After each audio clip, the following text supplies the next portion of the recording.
Atenção! Vai começar agora uma teleaula de ensaios de materiais do curso profissionalizante. Este módulo tem um total de 25 aulas. Hoje você vai assistir a teleaula número 25. Bons estudos!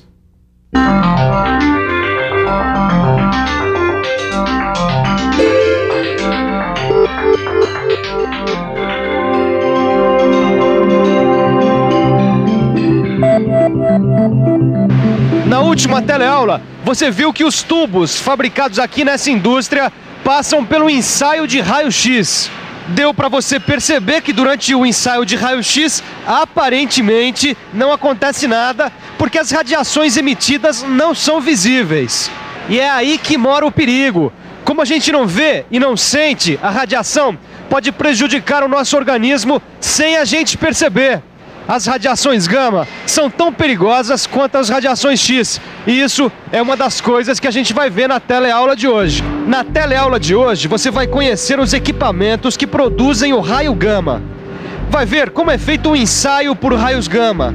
E vai ver como a segurança é importante na radiografia industrial. Você se lembra que quanto menor o comprimento da onda, mais perigosas para a saúde são as radiações emitidas. E deve se lembrar também que as radiações gama são as que apresentam menor comprimento de onda, sendo tão perigosas quanto as radiações X. Por isso, a gente tem que conhecer muito bem as radiações empregadas na radiografia industrial para poder trabalhar com segurança. Bem, então vamos em frente, porque a nossa teleaula está começando.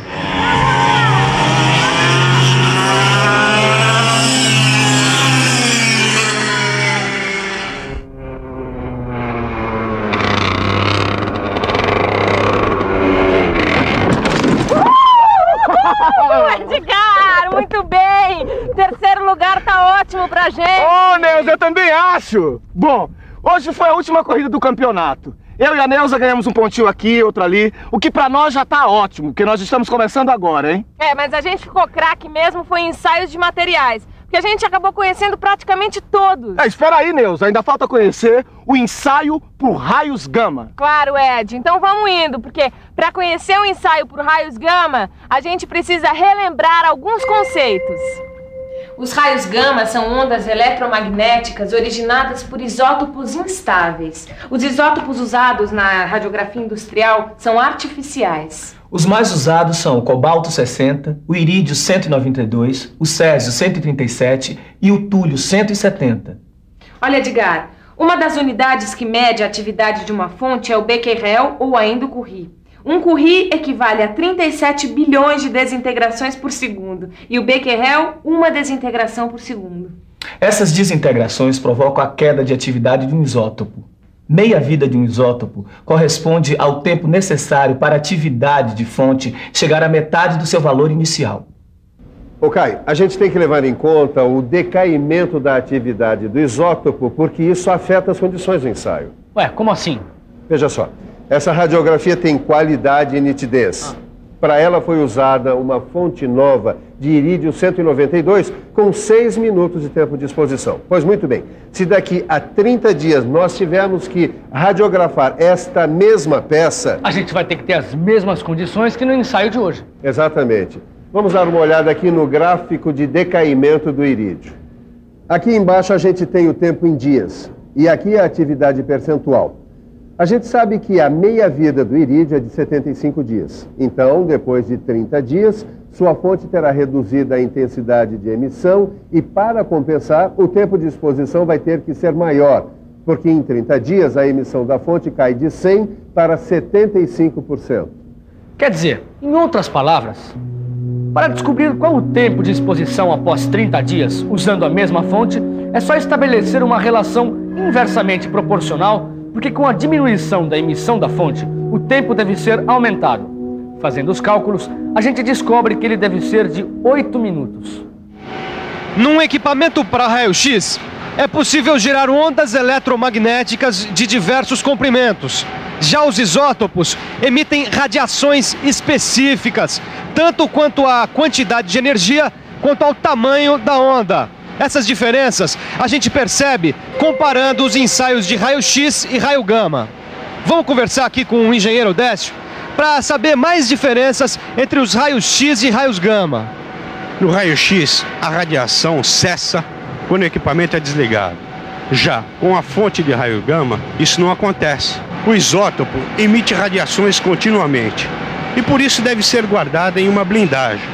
Uma das vantagens do raio gama é que eles não precisam de energia elétrica para sua geração e por isso podem ser usados em locais de difícil acesso.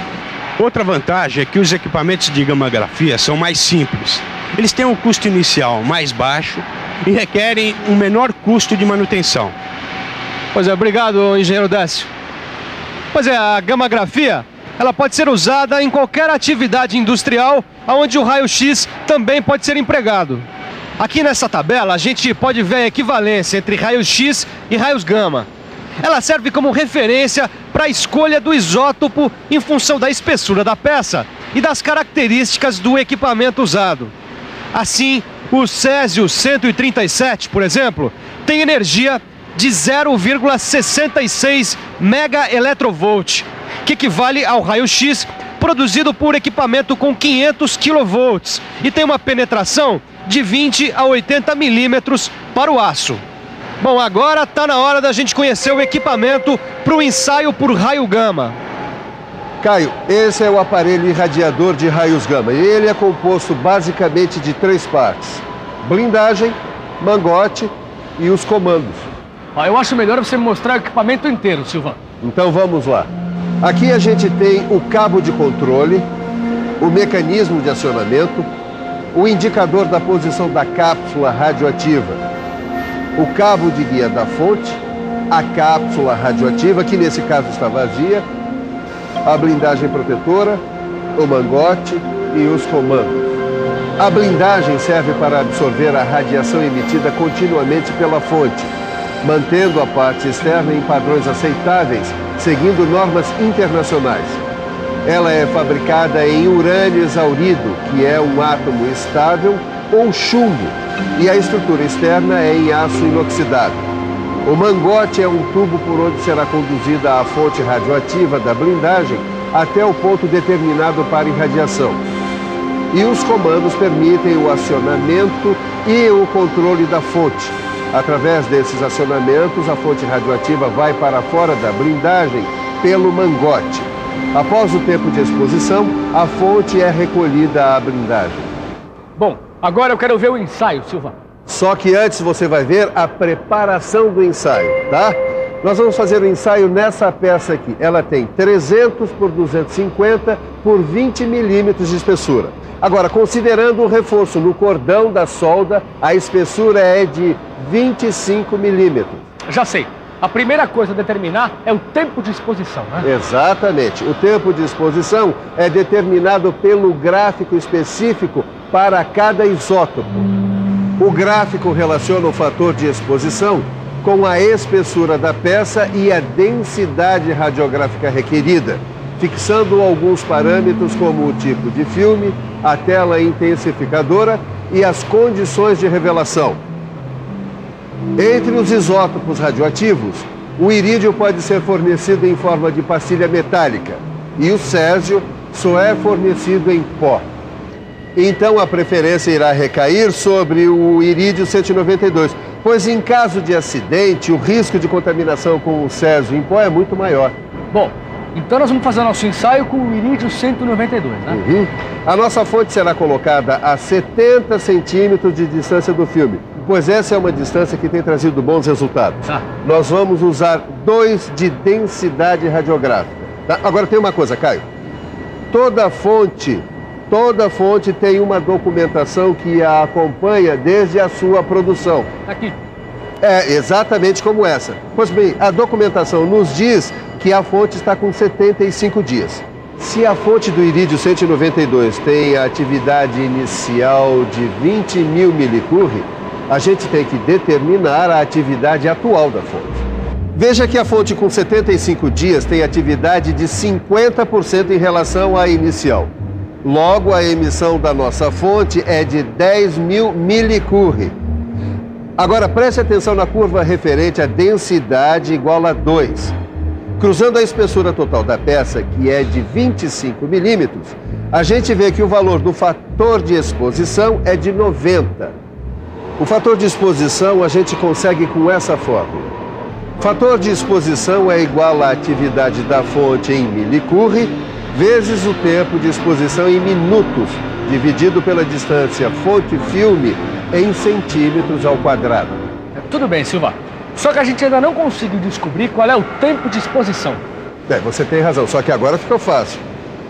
Vamos pensar um pouco? Vamos pensar um pouco. Deixa eu ver. Para saber o tempo de exposição, a gente tem que isolar o T da fórmula do fator de exposição.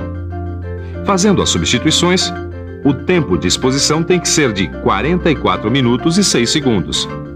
Nesse caso, não é necessário calcular a distância de balizamento, porque o ensaio será realizado dentro desse bunker de concreto, que oferece proteção suficiente. E o ensaio não pode oferecer nenhum risco, nem para a população, nem para o operador. Exatamente, mas mesmo assim nós temos que sinalizar o local, alertando para o perigo da radiação. No nosso caso, o operador da ponte rolante poderá ficar exposto à radiação se não for avisado. Pois muito bem, depois desses preparativos e o local devidamente sinalizado, o operador poderá realizar o ensaio.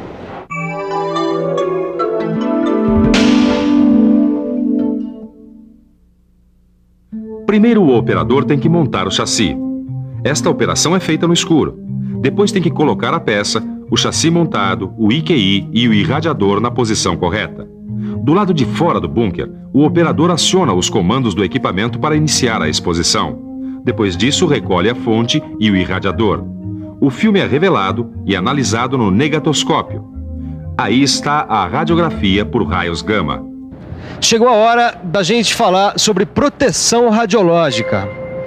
Os raios X e gama causam danos às células do corpo humano e modificações genéticas. Por isso é importante conhecer esses danos e saber quais as medidas de segurança para que eles não ocorram.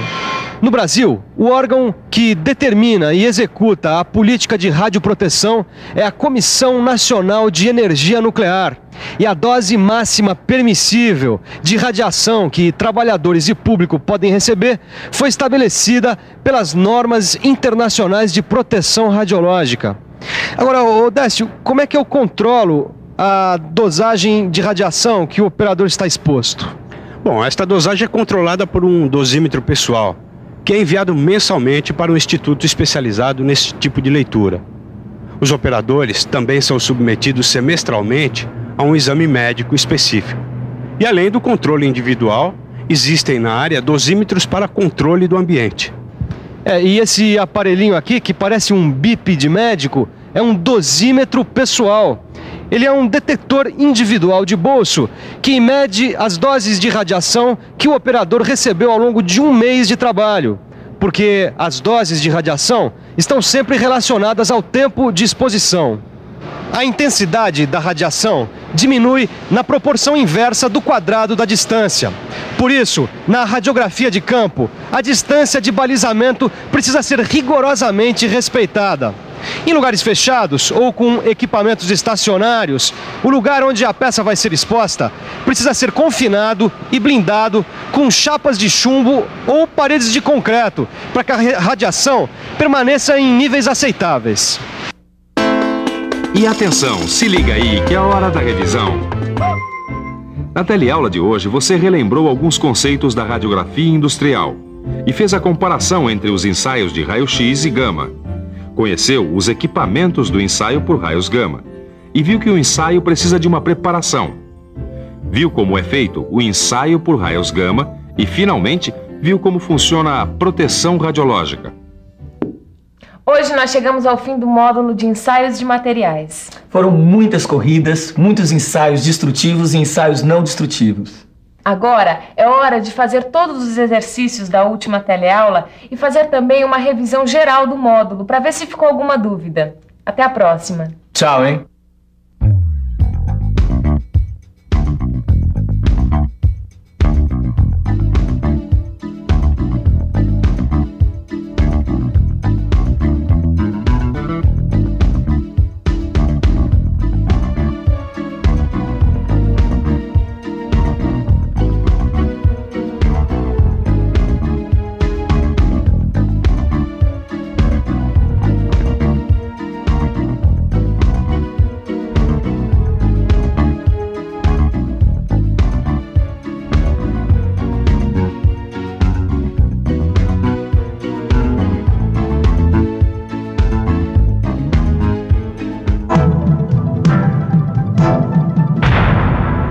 Telecurso 2000, um programa de educação do Sistema Fiesp e da Fundação Roberto Marinho.